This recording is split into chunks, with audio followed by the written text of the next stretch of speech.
Tamam. Maksat görüyor musun? Bak. Ama bak şu normal belli udası yanmıyordan iğren çıkıyor. Ya şeyde. Yanmasın. Şeyde ya. Ya ben diyorum yanmasın. Çıksın tamam etsin yanında. Hakikaten sinirlenir yani.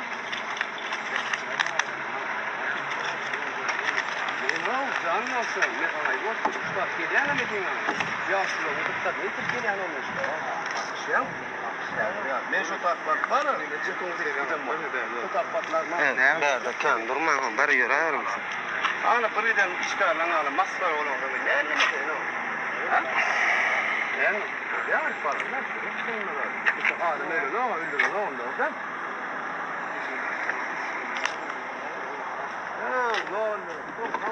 Ay,